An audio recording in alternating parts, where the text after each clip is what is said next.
Bien.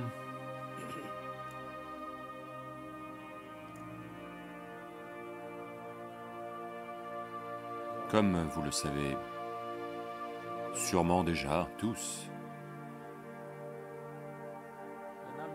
le nombre de personnes infectées en Inde est en grande partie sous contrôle jusqu'ici. Pour le nombre que nous sommes, 735, ce n'est pas un mauvais chiffre, mais il est un peu faussé. Parce que si un cas est confirmé, ça veut dire qu'ils se sont fait tester il y a environ une semaine. Ça prend 6 à 7 jours pour confirmer un cas, donc ça pourrait être un peu plus que ça. Mais comparé à bien d'autres pays, c'est tout à fait sous contrôle. Je pense que nous sommes entrés en confinement au bon moment, avant d'être en transmission communautaire.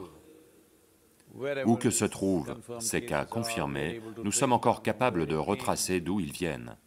La plupart d'entre eux ont voyagé à l'étranger et sont revenus. Mais dans beaucoup d'autres nations, malheureusement, ça dégénère.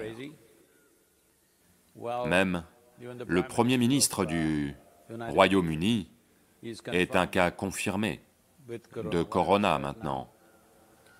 Le prince Charles est un cas confirmé. Donc ça se propage à travers toute l'île. À New York, il y a plus de 10 000 personnes. Donc, aux États-Unis, il y a des confinements partiels, je crois. Ils ont un avantage en termes d'espace que n'a peut-être pas la Grande-Bretagne. En Espagne, il y a plus de 2300 morts. L'Italie est toujours dans la même situation. Donc,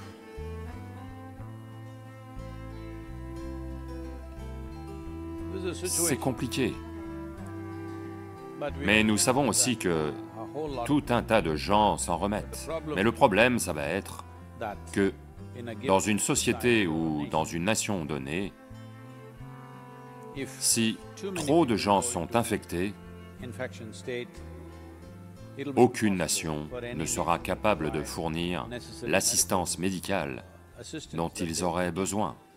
C'est là que les gens vont commencer à mourir en grand nombre. Donc c'est ce qu'on essaie d'éviter avec ce confinement.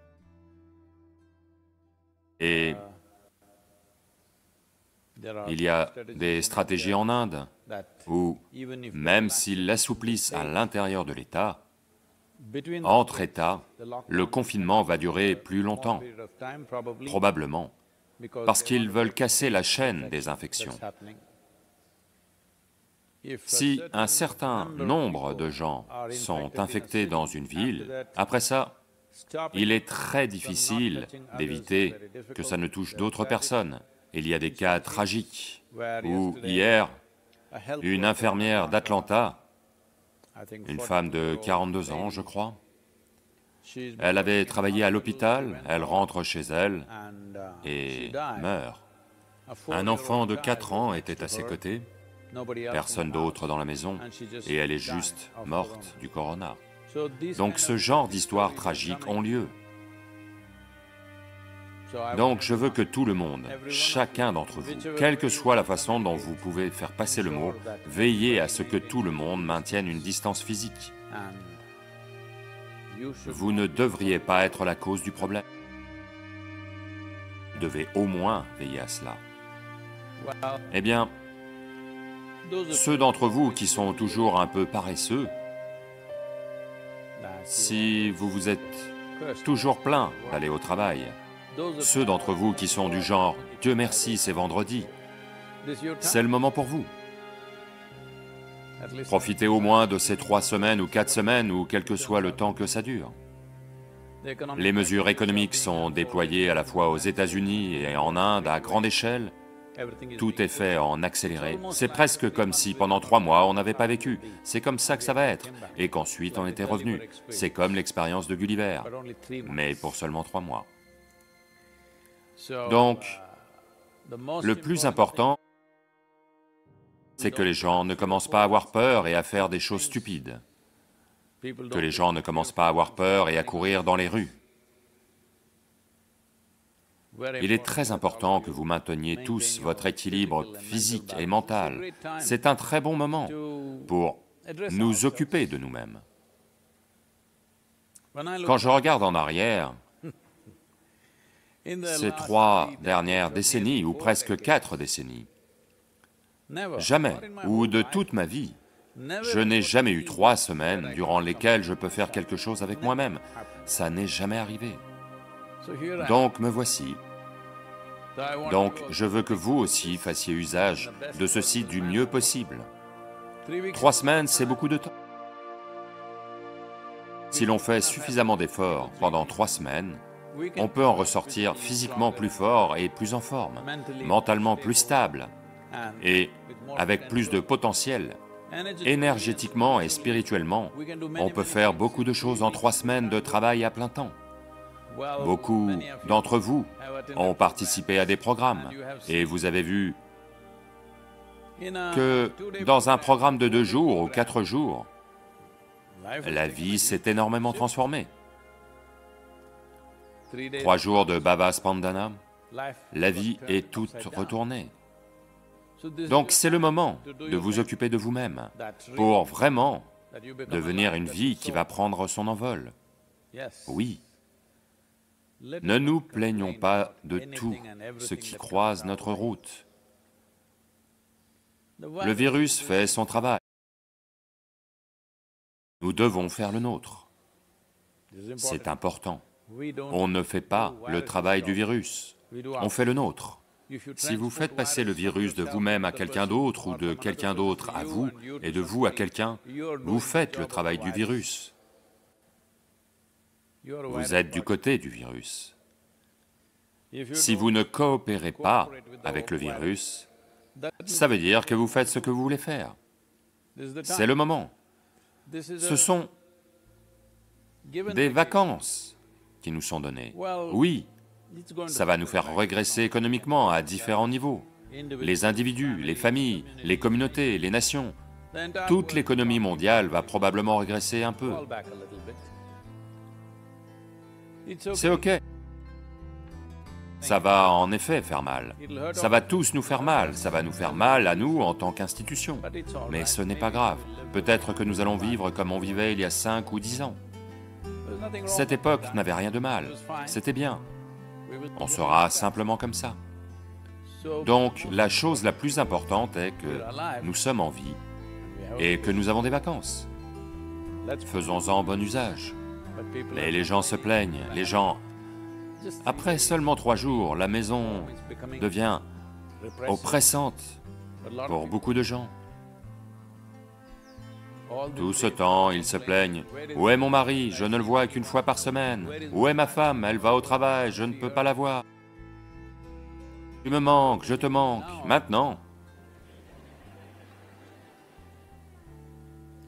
c'est le bureau qui nous manque. » Eh bien, les relations humaines sont comme ceci.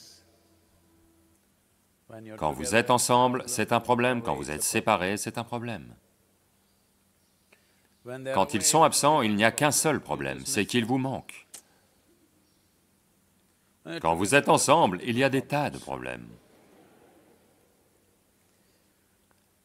Ceci est arrivé. À une époque, Shankaran Pillai était un golfeur du dimanche. C'est-à-dire que tous les week-ends, il joue.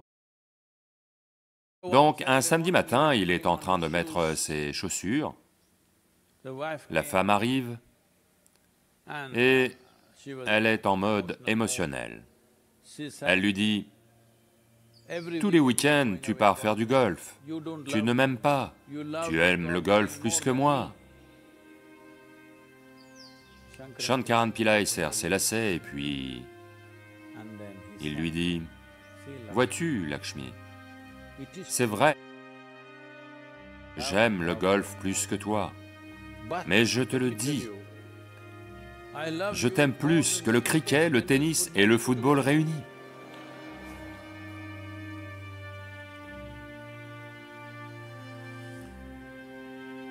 Donc, il est temps que l'on s'attaque à qui nous sommes, de quoi nous sommes faits, quelles sont nos limitations. Il est temps de s'attaquer à cela. Donc c'est le bon moment pour ça. Ne nous mentons pas à nous-mêmes. Oh, vous savez, des idées fantaisistes que vous avez trouvées dans les romans d'amour et des films et autres. Il est temps d'aborder qui nous sommes. Nous avons des problèmes. Si nous avons des problèmes, nous devons leur faire face. On pense que le problème, c'est quelqu'un d'autre. Non, non. En tant que personne, nous avons des problèmes. Il est temps de leur faire face. C'est très très important. Si vous en étiez capable tous les jours, sur le vif, tout en travaillant, ce serait fantastique. Mais si vous n'avez pas pu faire cela, c'est le moment de vous asseoir avec vous-même. Tous les ennuis que vous avez sont à l'évidence les vôtres. Le patron n'est pas dans le coin. Vous ne pouvez pas lui faire porter le chapeau. Il n'y a plus d'embouteillage. Vous n'y êtes même pas. Vous ne pouvez pas accuser les embouteillages de vous rendre fou. Vous n'avez pas à vous rendre au bureau à l'heure, donc vous ne pouvez pas le reprocher à cela. Vous êtes assis chez vous et devenez fou. De toute évidence, c'est vous. Il est temps de s'attaquer à cela. Les relations humaines deviennent ce qu'elles deviennent, principalement parce que la plupart des gens pensent « l'autre personne devrait être la source de ma joie ». Non, c'est à vous de faire en sorte d'être la source de joie pour l'autre personne. Tout le monde veut toujours rencontrer cette personne merveilleuse qui n'existe pas. Voyez, j'ai suffisamment d'expérience dans la vie, je vous le dis, une telle personne n'existe pas. Parce que même, vous savez, aujourd'hui, tout le monde, du moins en Inde, dans la tête des gens, l'être humain le plus beau et le plus merveilleux est Krishna. Il danse, il chante, il aime, il est fantastique, ok? Mais ces femmes se plaignent sans cesse à leur époque. Donc, même ces femmes se plaignent. Parce que vous pensez toujours que quelqu'un d'autre doit être merveilleux. Il est temps, ces 3 semaines sont une bonne quantité de temps pour devenir cette personne merveilleuse que vous espérez rencontrer. Vous devenez cette personne merveilleuse que vous voulez que tous les autres soient. C'est votre chance. Si vous devenez cette personne merveilleuse, eh bien, les autres aussi peuvent en profiter. Mais par-dessus tout, vous en profitez. C'est la chose la plus importante. Si vous êtes assis ici, si vous êtes un merveilleux être humain, vous en profitez. Oui, les autres aussi peuvent en profiter, c'est merveilleux. Mais s'ils ne sont pas là, vous profitez d'être un merveilleux être humain. Vous êtes en compagnie d'un être humain merveilleux en permanence. Ceci, tout le monde doit le faire. Et maintenant, ce virus vous a donné l'occasion d'être 3 jours à la maison. C'est le bon moment pour le faire. Certains d'entre vous sont à l'ashram, les autres à la maison. C'est le bon moment pour le faire. Vraiment le bon moment. Faisons-en bon usage. Des questions? Sadhguru, la première question est de S. Upadhyaya. Namaskaram Sadhguru. En parlant de Dhyana Linga, vous aviez dit qu'il est possible d'y accéder de n'importe où. Ces derniers mois, j'ai un désir très fort de faire l'expérience de votre présence live 24/24, où que ce soit dans le monde. Pourriez-vous, s'il vous plaît, me donner une méthode pour y arriver? Qu'entendez-vous par live? Vous voulez que je sois sur Internet en permanence? Parce qu'aujourd'hui, live ne veut pas dire que je suis en vie. Live veut dire que je suis en ligne. Donc, comprenons ceci.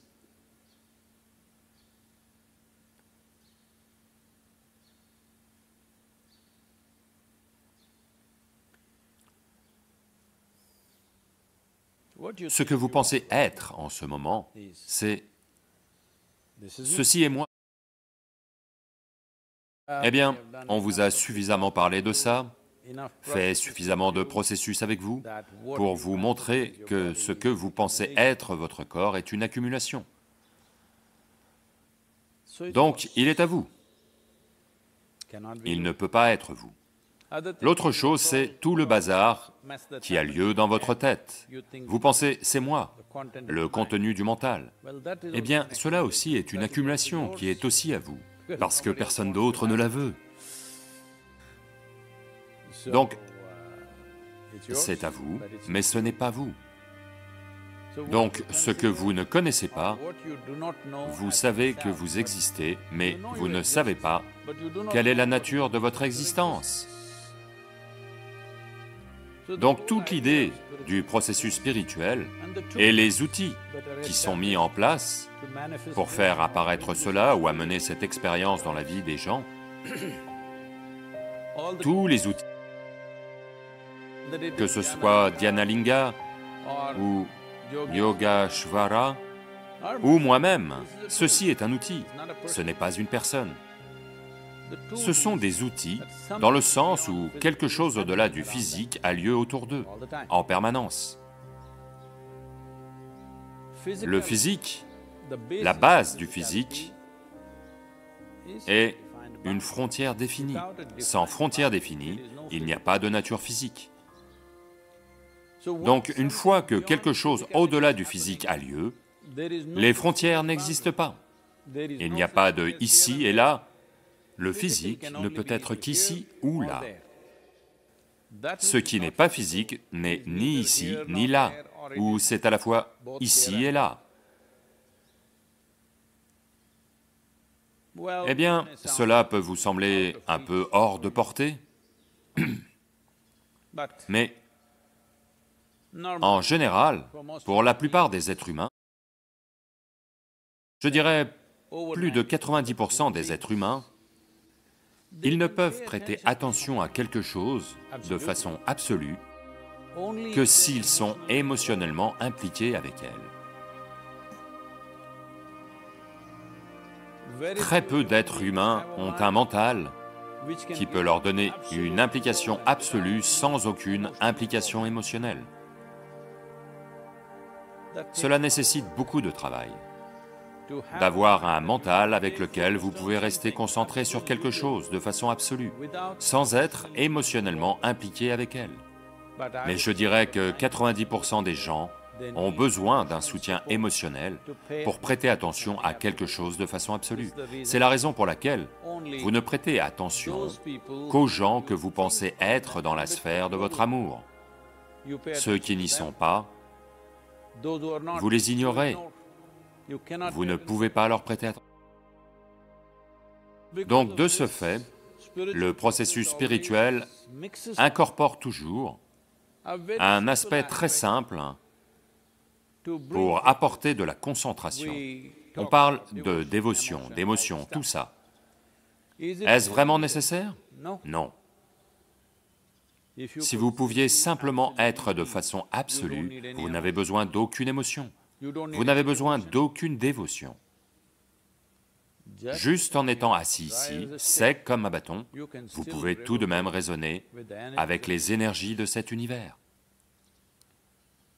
Mais ce sont très peu de gens. Les autres ont besoin d'une certaine...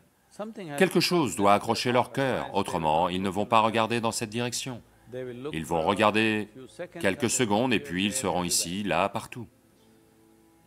Ce n'est que lorsqu'ils sont impliqués émotionnellement qu'ils sont capables de maintenir une attention stable envers... Tout ce qui compte émotionnellement pour vous devient le point focal de votre mental. Donc c'est un outil merveilleux en ce sens. Donc de ce fait, on a incorporé les émotions au système. Une fois les émotions incorporées, vous savez les émotions. C'est comme ça. Comme elles sont comme ça, les canaliser est un immense défi. Et inutilement, ça semble compliqué. Parce que chaque personne commence à les interpréter à sa manière. Parce que les émotions de chaque personne sont uniques. Donc ne vous laissez pas enfermer dans tout ça. Ne vous préoccupez pas de ce que quelqu'un d'autre fait, de la façon dont ça a lieu pour quelqu'un d'autre. C'est la raison pour laquelle à Isha, nous avons toujours demandé aux gens de ne pas partager leurs expériences spirituelles, parce que ça va embrouiller les autres. Si vous dites « j'étais allongé, vous savez, j'étais allongé quelque part ailleurs, dans le monde, où que vous soyez, monsieur Acharya, Est-ce Upadhyaya? oh, Sadhguru est apparu.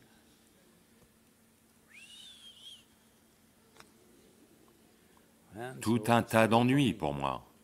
Parce que maintenant, toutes sortes de gens vont commencer à dire « Sadhguru est arrivé et a fait ceci, Sadhguru est arrivé et a fait cela ».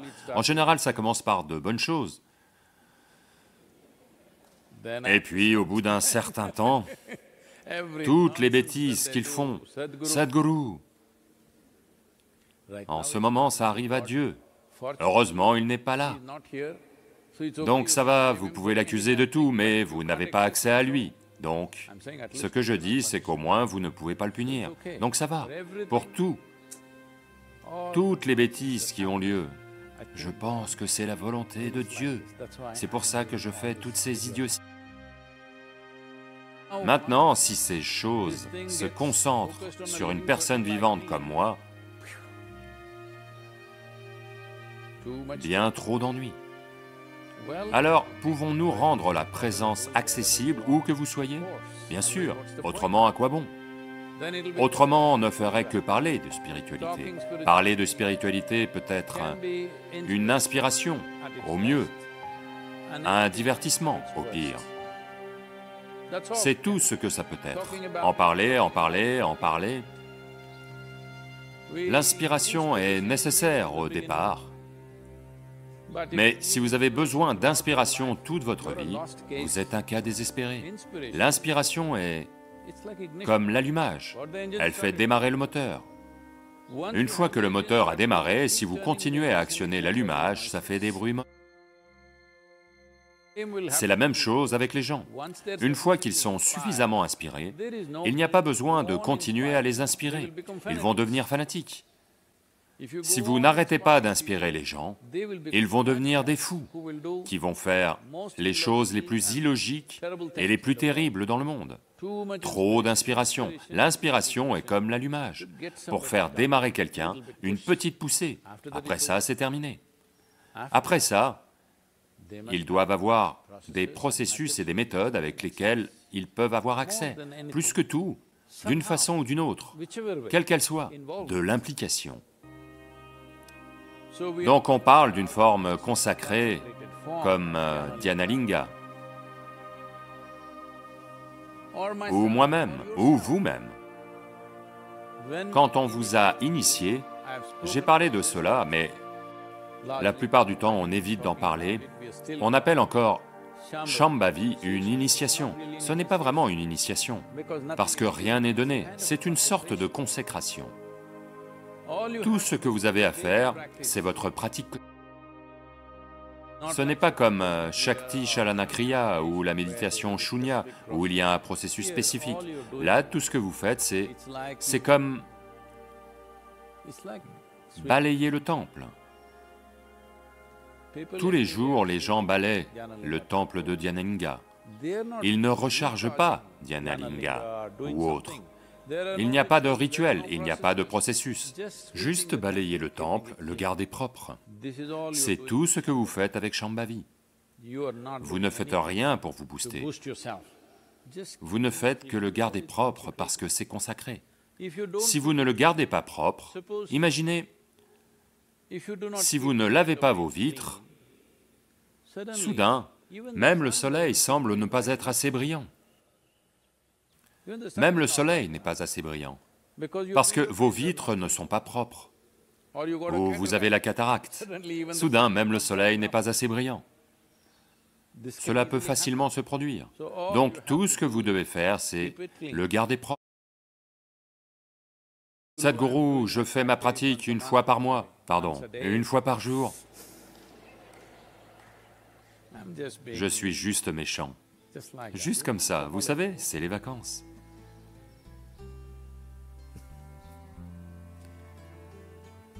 Si vous faites votre pratique tous les jours, dans une certaine mesure, c'est propre. Mais peut-être que le reste de la journée, vous l'oubliez complètement. Donc une chose simple que vous pouvez faire, c'est d'utiliser quelque chose, quoi que ce soit. Peut-être une image, peut-être un mantra, peut-être juste un son, peut-être juste un rappel sur votre téléphone, n'importe quoi, pour que, mentalement, émotionnellement, vous vous connectiez à cet aspect aussi souvent que possible dans la journée. Pour que, si vous fermez les yeux, c'est tout ce qui apparaît. En ce moment, il y a encore toutes ces stars de cinéma et autres qui apparaissent. Donc, vous ne la sentez pas. Ce n'est pas qu'elle n'est pas là. Vous n'êtes pas... Voyez, lorsque vous faites la pratique, vous la sentez. Pendant la journée, vous ne la sentez pas parce que vous laissez d'autres choses danser. Des scènes de danse apparaissent. Donc, faites ce que vous voulez. Utilisez ce que vous voulez, peut-être un rappel sur votre téléphone, peut-être une image que vous allez regarder, ou un fond d'écran. Vous savez, un fond d'écran ou un chant. Vous pouvez chanter, ou écouter un chant. Faites quelque chose. Tout ce qu'on cherche à faire, c'est que, mentalement et émotionnellement, vous soyez concentrés dans une direction. Si vous faites ça, la présence va être forte. Même maintenant, elle est présente, mais c'est comme avec une cataracte, comment pouvez-vous voir? Vous essayez juste de faire disparaître la cataracte, c'est tout. Il est très possible de faire l'expérience de toute dimension de la vie qui n'est pas limitée par la nature physique. Vous n'avez pas de problème à la sentir et à en faire l'expérience et à la connaître. La distance n'est pas un problème, il n'y a pas de distance pour une dimension non physique. La distance est une manifestation du physique. S'il y a 1 centimètre, il y a 1 kilomètre, s'il y a 1 kilomètre, il y a 10 000 kilomètres, c'est comme ça. Du centimètre à l'année-lumière. Il n'y a de distance qu'à cause des objets physiques. S'il n'y a pas de physique, la distance ne veut rien dire. Donc, ce n'est pas une dimension physique. Donc, la sentir, la connaître, en faire l'expérience, ne sera pas difficile. S'il y a une certaine concentration vers cela. Créez votre propre outil pour vous faire des rappels, toutes les 5 minutes ou une fois par heure, ou ce que vous voulez, ça va marcher.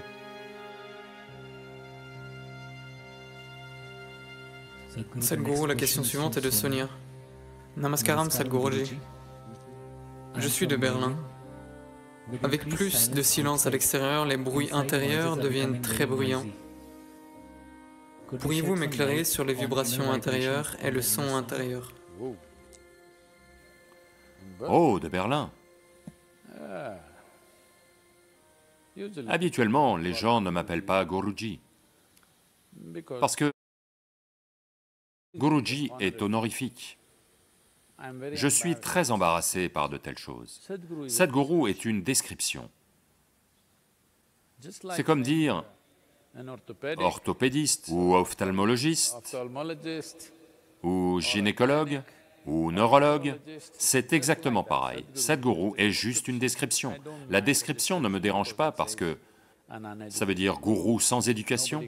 Personne ne vient débattre des écritures avec moi, parce qu'ils savent que de toute façon je ne les connais pas. C'est juste pour être sûr qu'on ne passe pas de temps à essayer de débattre et de discuter de choses dont on n'a pas la moindre idée et dont on ne s'est jamais préoccupé. Mais Guruji est un titre honorifique. Ne me faites pas ça. J'ai vécu d'une certaine manière, dans le sens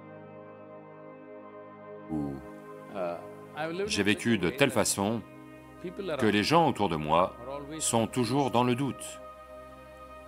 Qui est-il en fin de compte? C'est très important pour moi, parce que s'ils font une quelconque conclusion, alors il est très difficile de travailler avec eux. Être incertain veut dire qu'au moins vous réalisez que vous ne savez pas, ce qui est bien. Si quelqu'un parvient à le savoir à travers une expérience très profonde, ça me va, c'est un autre état. Mais il n'est pas nécessaire de tirer de belles conclusions sur quelqu'un.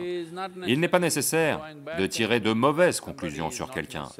Donc, tous les titres honorifiques viennent de là, du fait que les gens tirent des conclusions positives sur quelqu'un. La valeur de ce que je suis n'est présente que lorsque vous me regardez simplement, sans aucune conclusion. Vous verrez, vous serez extrêmement désorienté. Vous n'avez pas suffisamment prêté attention à moi, parce que la plupart du temps, vous me voyez assis ici, dans un satsang, ou dans ce genre de contexte. Donc, vous ne m'avez pas vu dans divers contextes. Si vous me voyez dans diverses situations, vous serez extrêmement désorienté, ce qui est très bien. Ça veut dire que vous êtes incapable de tirer une conclusion, parce qu'une conclusion est la mort. Une conclusion veut dire qu'il n'y a pas de possibilité. Si vous tirez une conclusion sur moi, sans le savoir, en tant que chercheur, vous allez tirer une conclusion sur vous-même. Ça veut dire que la recherche est terminée. Une fois que vous tirez une conclusion, où est la recherche? Vous pouvez vous dire chercheur, ça n'a absolument aucun sens. En ce qui concerne les vibrations à Berlin, eh bien, les vibrations extérieures se sont arrêtées, c'est ça qu'elle dit? Oh. Les voitures ne rugissent pas dans les rues. Eh bien, moi aussi, j'aime conduire et rouler, mais ça va. Peut-être que chaque année, on devrait réfléchir à ça vraiment en tant que monde, en tant que génération. Chaque année, 3 semaines, pas de voiture sur les routes, tout le monde reste chez soi. Allô? Où est le problème? Il ne va rien se passer. Tout le monde en même temps. Éteint toutes les fichues choses dans le monde, à l'instar des écoliers qui font une pause pour les vacances. Tous les êtres humains font une pause. Oh, toutes les autres créatures de la planète vont célébrer. Donc, si toutes les machines à Berlin se sont arrêtées, les voitures allemandes ne rugissent pas, alors maintenant, est-ce que je comprends bien la question? Elle demande comment gérer son intériorité ou c'est à propos des vibrations intérieures? C'est quoi? Pourriez-vous nous éclairer sur les vibrations intérieures et le son intérieur, étant donné que l'extérieur est devenu calme et que l'intérieur est devenu plus bruyant?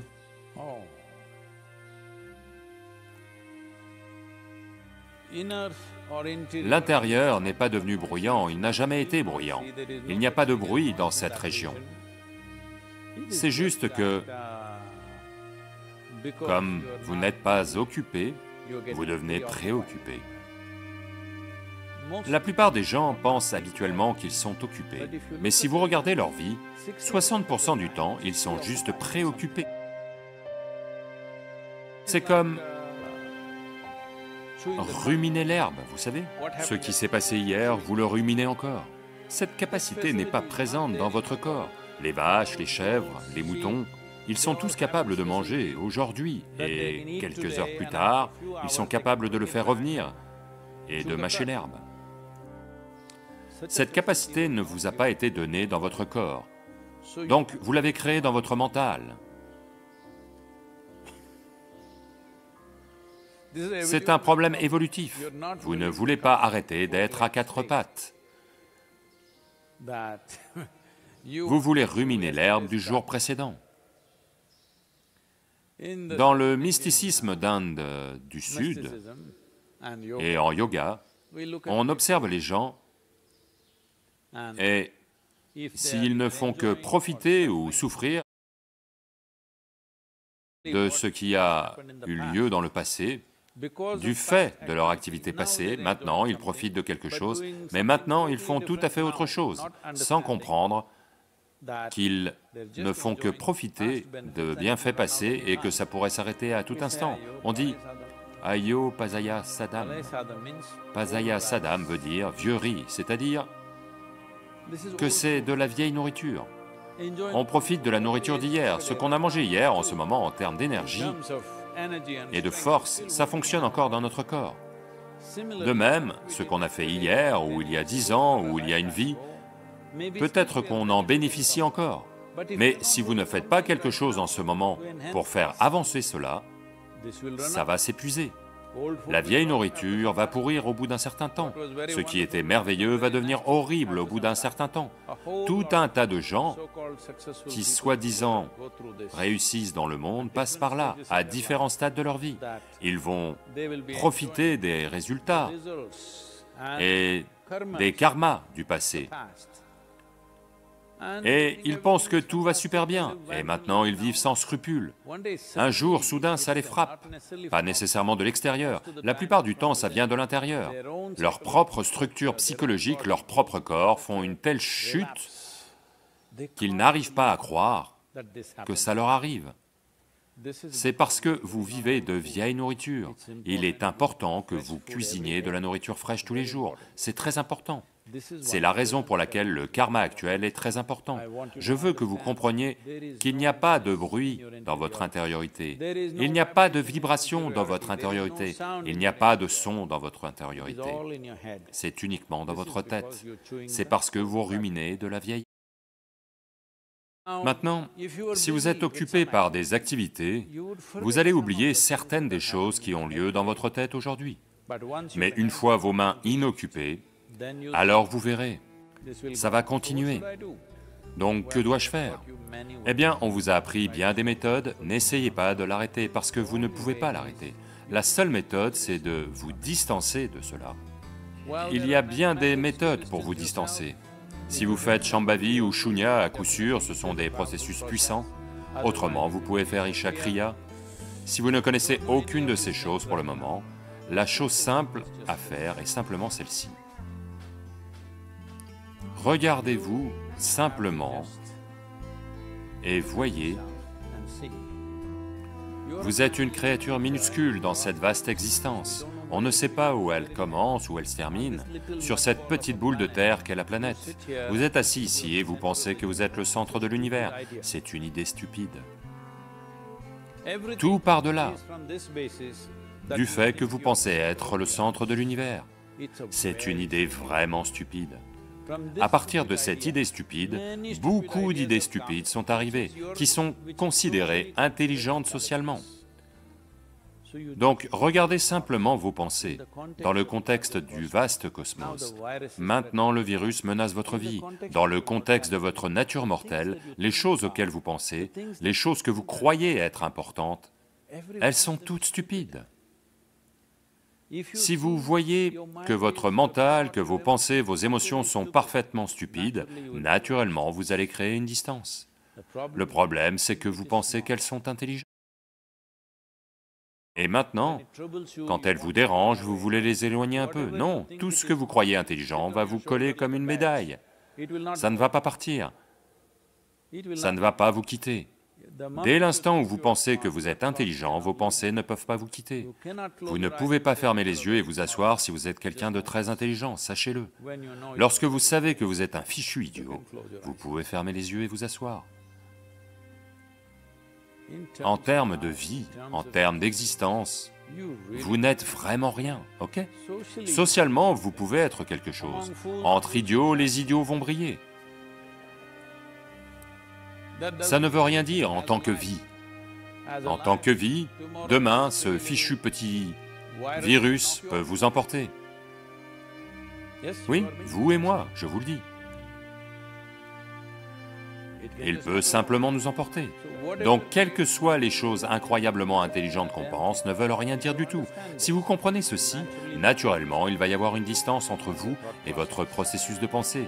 Une fois qu'il y a une distance entre vous et votre processus de pensée, ce que vous pensez n'a pas d'importance. Aucune.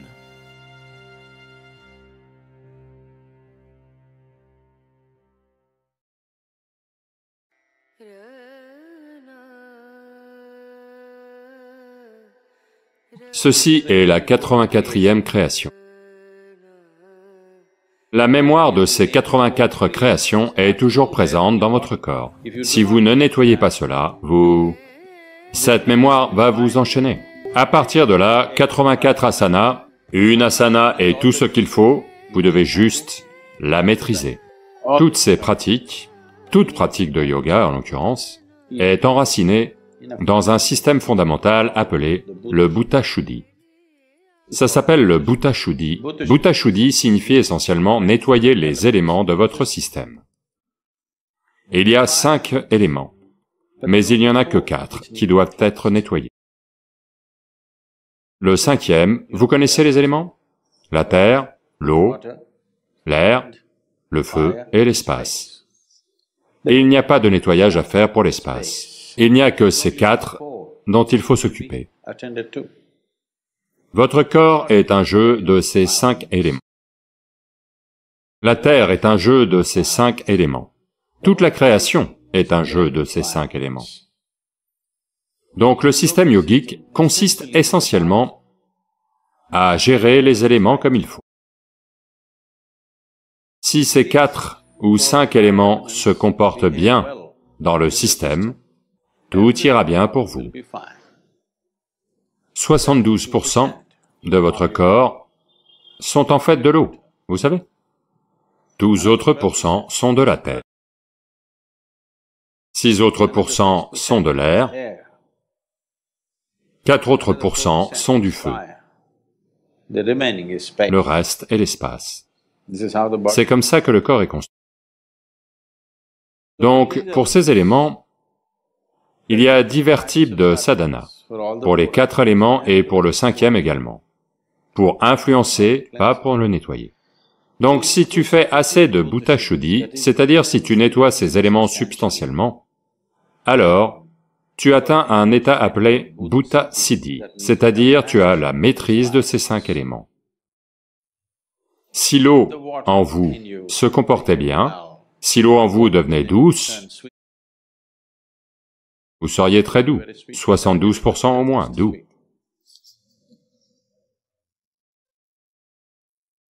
Si vous travaillez avec la terre, 12% de plus deviennent doux, 84%. Si vous faites l'air, ce qui est très facile, 6%, 90%. Le feu, vous vivez en société, vous êtes aussi marié, vous avez besoin d'un peu de feu. Vous avez besoin de brûler quelqu'un un peu, n'est-ce pas? Donc 4% de feu, on va les laisser de côté. Les 6% restants, c'est l'espace. Il n'y a que quand tu veux faire Bhuta Siddhi que ça devient important. Pour Bhuta Shuddhi, ce n'est pas important. 84 est un nombre significatif dans la structure actuelle de la création. Maintenant, vous n'avez pas à croire cela, mais c'est notre expérience intérieure.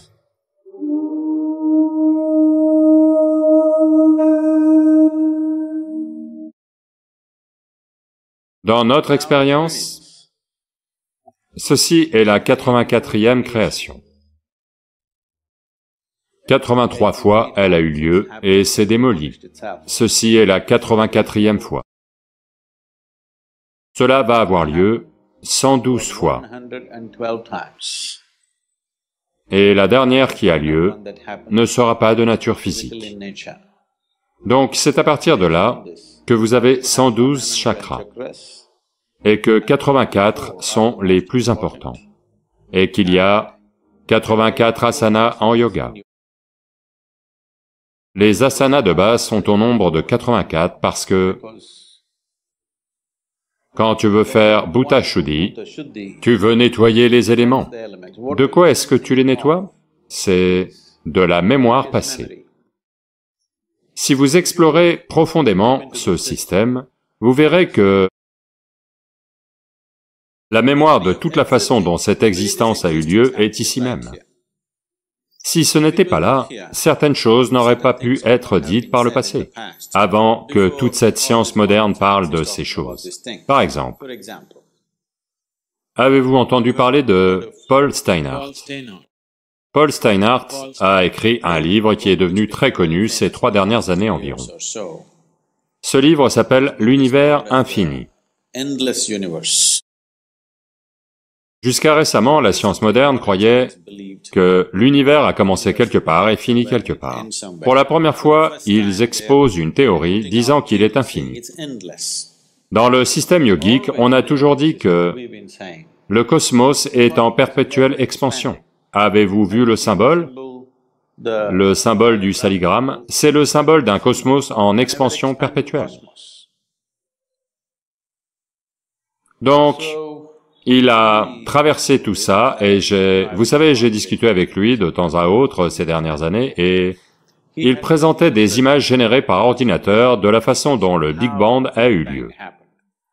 Et je lui ai demandé, il a dit qu'il y a plus d'un bang.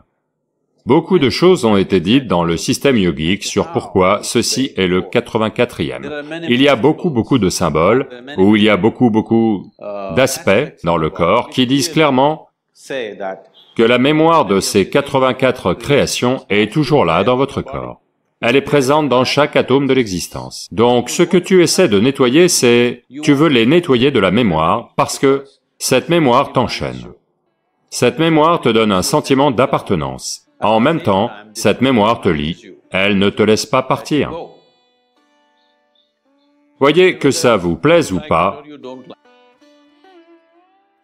votre arrière-grand-père qui est mort il y a longtemps, il vit encore à travers vous d'une certaine façon, au moins dans la forme de votre nez. La façon dont vous pensez, la façon dont vous vous tenez assis, dont vous vous tenez debout, n'est-ce pas? Oui ou non? Vous pensiez peut-être l'avoir enterré, mais il est apparu en vous et vit. Si tu regardes assez profondément, la mémoire remonte bien plus loin. Si tu veux évoluer, tu dois te nettoyer de la mémoire qui est imprimée dans les éléments de ton système. Si les éléments ne perdent pas leur mémoire, ils ne vont pas se comporter comme tu veux. Ils vont continuer à répéter les vieux cycles. Tu penses peut-être que tes ancêtres sont morts. Non, ces gars vivent à travers toi. Vous savez, Jésus a dit, « Laissez les morts aux morts ». C'est pour cela que quand quelqu'un devient sannyas, la première chose qu'on fait, c'est que ils font des karmas pour leurs propres parents, qui sont encore en vie. L'intention n'est pas qu'ils meurent. L'intention, c'est de nettoyer ta mémoire. Tu ne veux pas être influencé par ta génétique, parce que si tu es influencé par ta génétique, tu vas juste devenir un processus cyclique, tu n'iras nulle part. Tu vas tourner en rond, en pensant que tu vas quelque part. Donc un niveau est celui de la chimie, de la génétique, un autre niveau, le niveau plus profond, est le niveau élémentaire. On veut nettoyer cela. Si tu ne nettoies pas cela, cette mémoire va t'enchaîner. La mémoire va te faire tourner en rond. À partir de là, 84 asanas, 84 créations, toutes ces choses sont liées. Vous n'avez pas à le croire.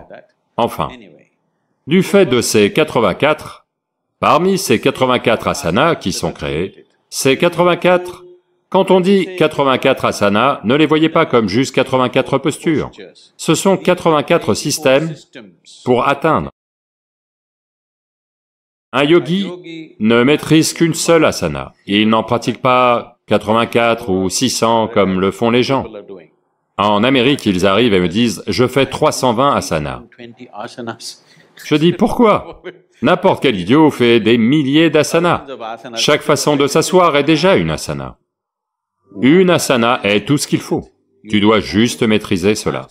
Donc, 84 façons d'atteindre.